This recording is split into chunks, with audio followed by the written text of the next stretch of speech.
2006 was a very interesting year for me, ladies and gentlemen. Having worked as an engineer for a few years, I came to two stark realizations. Firstly, I wasn't a very good engineer. And secondly, I wanted some fun and adventure in my life. So I did what any rational, sensible person would do.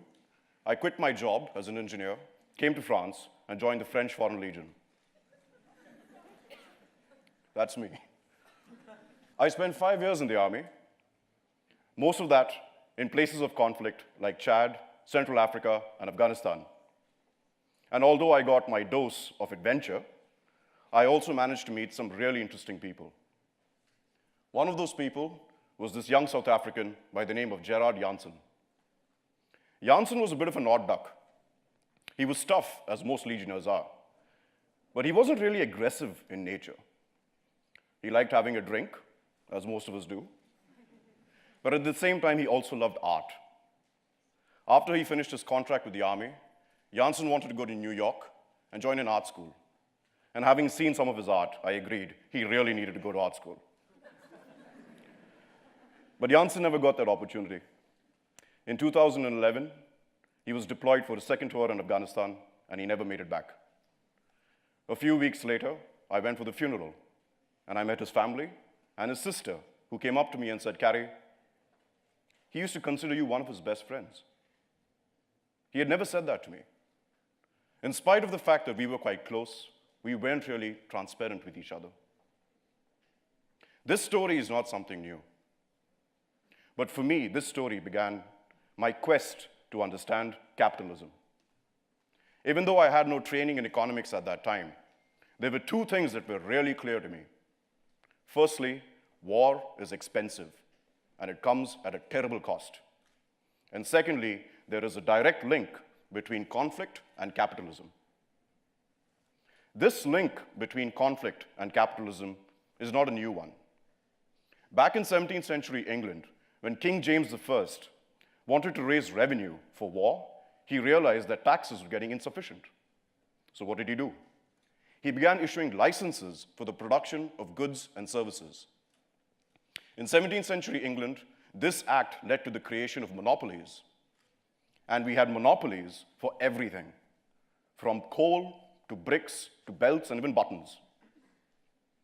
But what the king failed to foresee is what effect this would have on the culture of his society. In giving economic power to landlords, traders, and manufacturers, the king had also given them political power. As they began to get more prosperous, their station in society began to rise, and in doing so, the established hierarchy began to crack, making society more fluid and more porous in the process.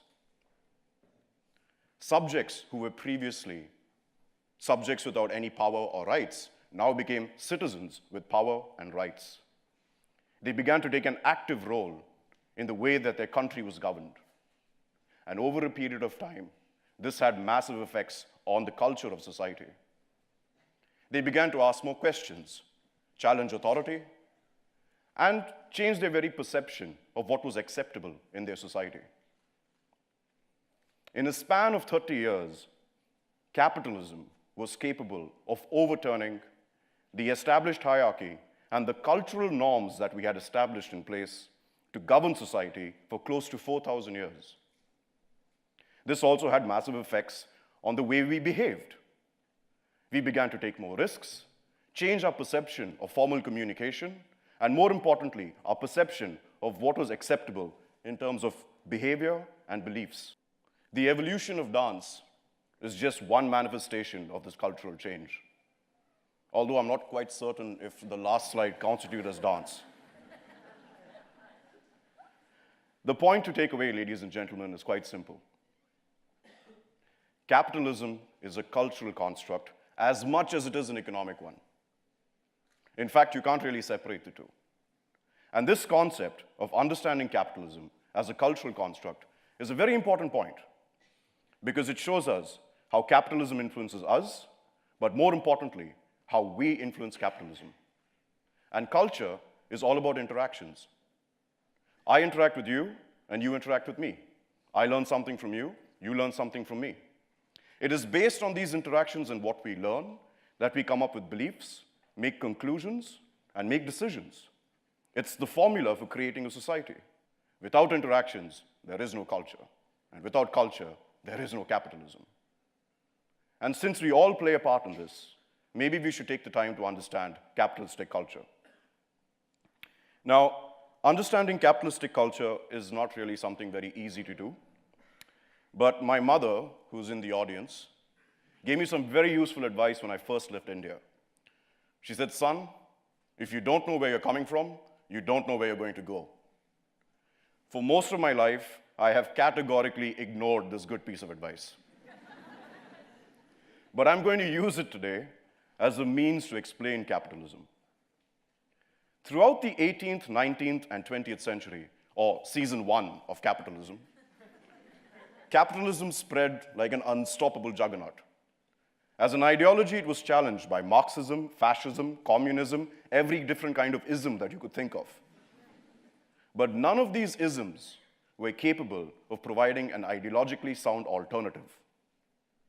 It would seem that capitalism had become the de facto method to spread prosperity and to ensure democracy.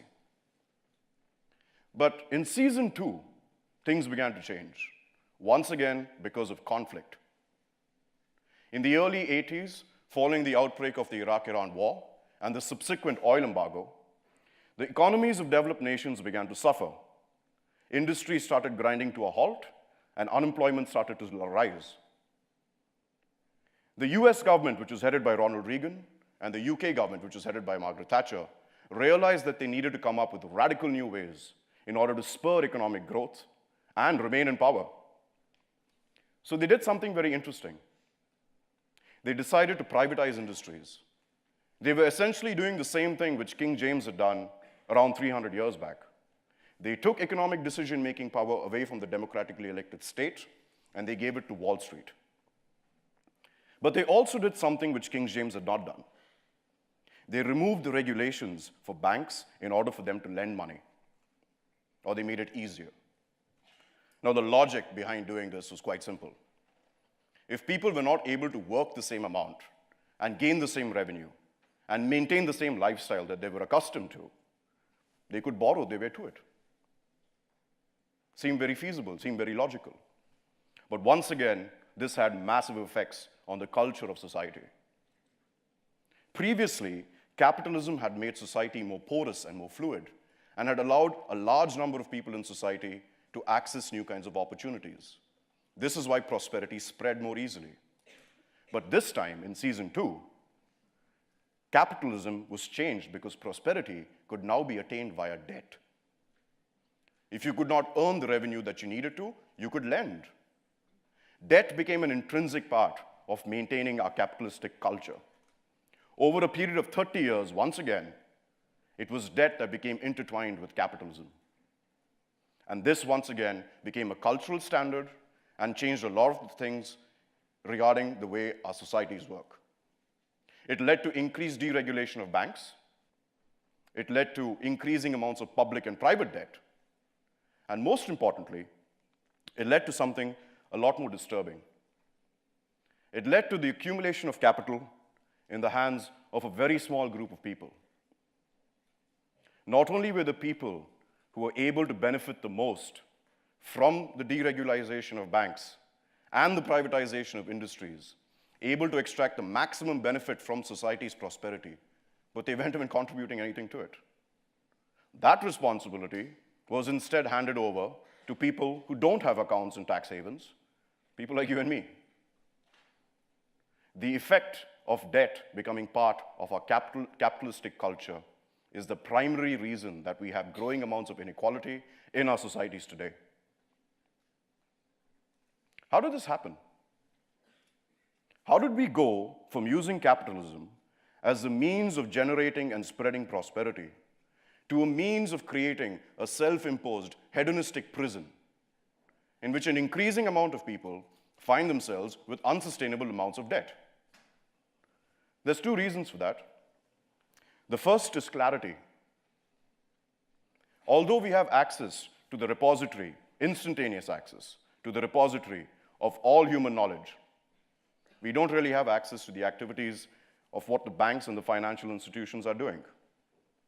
That's why every time we see one of these financial scandals, it's a big surprise. And the surprising part is it's getting more and more frequent. We don't react with the same amount of shock because we're getting used to it. The second issue is trust. Most of us don't really understand how the financial system works. So we have outsourced our trust to the people who are supposed to make the system function, the banks and the financial institutions. The reason that debt has become part of our capitalistic culture is simply because we have outsourced trust at the expense of clarity. Let me repeat that again. We have outsourced trust at the expense of clarity. So if you want to get capitalism to work for society again, you have to get this balance of clarity and trust back into kilter. Capitalism is a very unique thing in a number of ways, and the blockchain is the new technology that is coming and having an impact on it. What I am going to try and explain to you today is why do you need to understand it? And to help me, I've got my little friend over there. Now, what's the first reaction when you see this adorable little guy? Oh, obviously. The next reaction. And the next reaction is you want to take a picture, you want to copy paste it, you want to send it to your friend, blah, blah, blah. The reason that we do this is because the cost of sending information on the internet is very, very low. The internet is a network which is decentralized and completely distributed. So if you want to share any kind of information, whether it's a cat pic, or if it's an Excel file, or a PDF, or an email, you can copy-paste that and send it to someone else because of this distributed architecture. That's why the cost of sharing information has come down dramatically in the past 2 to 3 decades. But when it comes to money, you can't use the same formula. Turns out that if I use the internet to engage in a financial transaction with one of you, then it's really, really important that you or someone else isn't capable of going and copying those strings of zeros and ones, which essentially make up the financial transaction that I'm sending. That you're not capable of copying that and pasting it and sending it to someone else. That's why we use banks. Banks essentially do 2 functions. Firstly, they're ensuring that I have the funds necessary to make this transfer. The second thing they're doing is updating our balance sheets once it's done. In my case, it's obviously going to get debited. In your case, it will be credited. It's also the reason that we have outsourced our trust to them. But it's an expensive one, in case any of you are wondering how much the average cost is. But the blockchain flips this.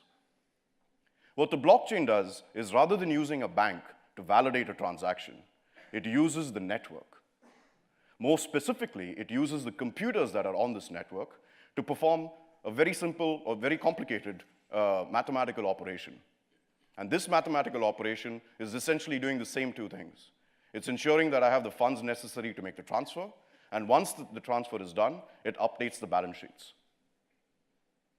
But instead of counting on a bank, it counts on the transparency of the network. To ensure trust in such a system, the blockchain makes every transaction that happens on this network recorded and published on a shared balance sheet, which is accessible by everyone who is on this network. Rather than outsourcing the trust to another bank, it outsources the trust through transparency. Remember, when you share information with the internet, the cost of sharing information goes down. Well, if you're going to use a blockchain, which is also a distributed system, the cost of making a transaction goes down exponentially. So not only is it able to provide us with a greater way of seeing what's going on within a system, it also ensures trust and reduces the cost of doing so.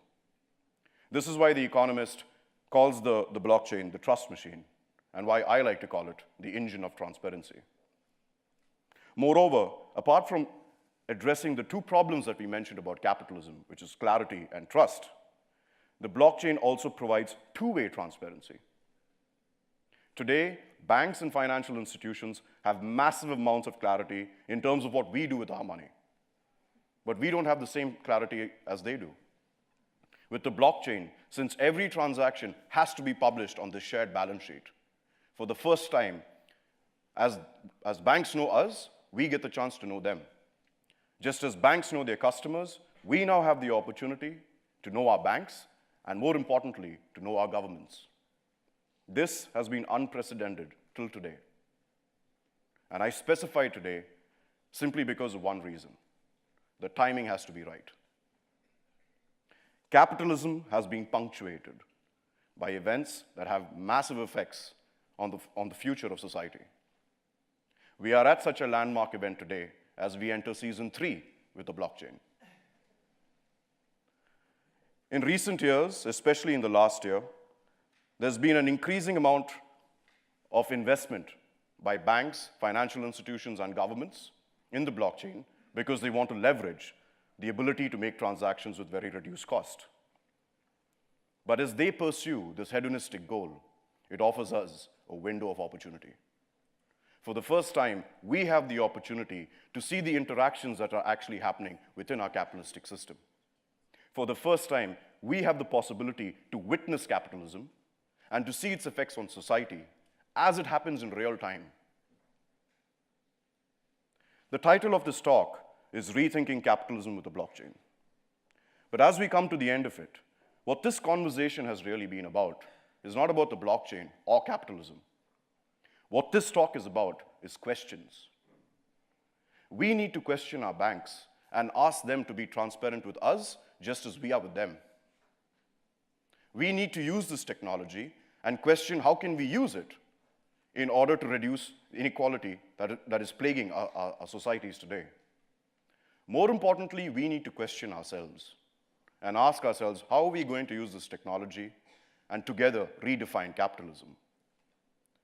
After all, it is only by asking these questions that we can have the right conversations. With the right conversations, we can have the right interactions, and it is interactions that create culture and therefore capitalism, not the other way around. We have to start asking these questions, because if we do not ask these questions and have the right interactions, we will never be able to sever the link between conflict and capitalism. If we do not ask these questions and have these interactions, we will, I fear, be obliged to start a conversation with the next generation by beginning with an apology. And that, ladies and gentlemen, will not do. It is interactions that make culture, and it is culture that makes capitalism. I think the time has come that we start having these interactions so that we can redefine capitalism for this new era. Thank you.